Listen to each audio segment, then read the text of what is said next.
Welcome to the Old Soul, New Soul Astrology Podcast. Thomas Miller along with Robert Glasscock. And hey, Robert. Yes. I've got a question that I saw on social media. And I know, don't run, don't hang up. I saw something, though, that was interesting. And I just wanted to ask your thoughts on this because I have no idea. And this is purely observational, I think. There's nothing scientific about this, I'm sure. But the comments, and I saw more than one, and that's why it caught my eye. So this is multiple people, and you figure if one's talking about it, 100 are thinking about it.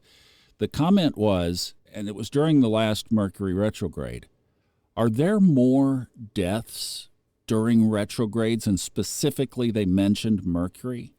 But we're also in retrograde season. I mean, we've got 5 planets right now in retrograde, and Uranus is, we're sitting on the day that, well, actually, I think it's already there by the time we're recording this. So Jupiter retrograde, just coming up, and Uranus now, and Neptune, and Pluto, and Saturn. And are we subject more to death during retrograde periods? It's fascinating. I've never read anything about this, but it's a fascinating question. And, when you initially wrote me with this, I think they were talking about Mercury retrograde, but it occurred to me, since Mercury rules Virgo, the sign of health, and so on, in astrology, it would not surprise me. Of course, I'm not aware of any statistics either. I am aware, as we all are, of seasonal affective disorder, SAD, which statistically, scientifically, there are more deaths during certain seasons. In the United States, for example, mortality rates are higher generally in the winter months compared to the summer months. But this question about the retrogrades is fascinating. You had some interesting data on this. Mercury is retrograde about 18% of the time. And you're talking about the health connection with Virgo. Another one that I thought was interesting, Jupiter, Saturn, Uranus, Neptune, and Pluto. Each of these outer planets is retrograde for about 40% of the time. Mm-hmm. And then Mars and Venus less, like 7 to 10. So it's interesting, though, that with the outer planets, we do live a lot of our lives with something in retrograde. True. The majority of the time they are direct, but a significant percentage that they're retrograde. So I don't know. It's an interesting observation on social media, an interesting question. I wish there were more scientific research done about astrology. The only one I think I've mentioned to you that I'm aware of was the Gauquelins, Michel and his wife Gauquelin in France in the 70s, did a scientific statistical study of astrology and vocation, which was amazing. But I've never read anything about health and astrology scientifically. And I guess because a lot of physicians poo-poo astrology, they know nothing about it, but they're going to put it down, so they won't bother. In fact, they might get ostracized if they did research it. But this is a fascinating question. And the more I thought about it, it made sense. Well, it might be a good observation. There is one that I did find, and this is not correlated to astrology, but I did find some information because I experienced this earlier this year in 2024 as we are recording this, that we had a lot of solar activity in May, solar flares.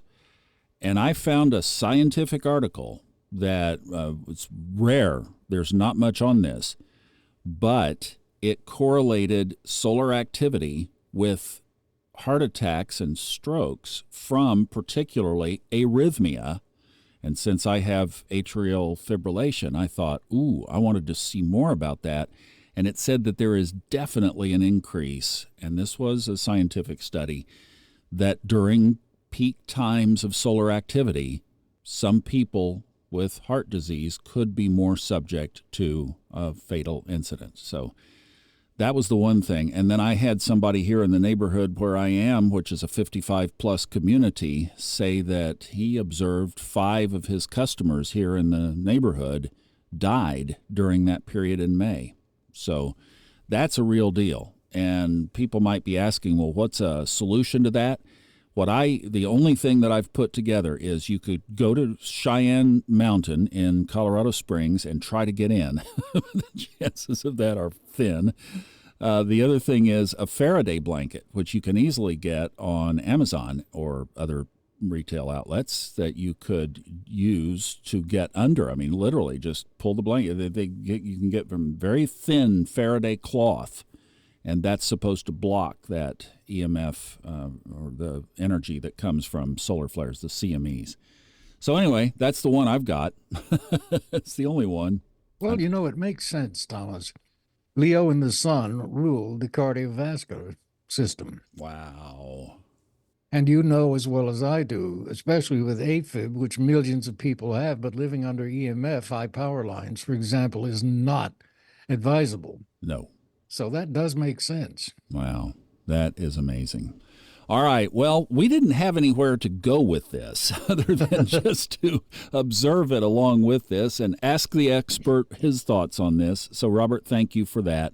And we'll usually we have a point or two to make, but we just thought this was an interesting observation, and you can think about it and see what you think for your own self from your own observations.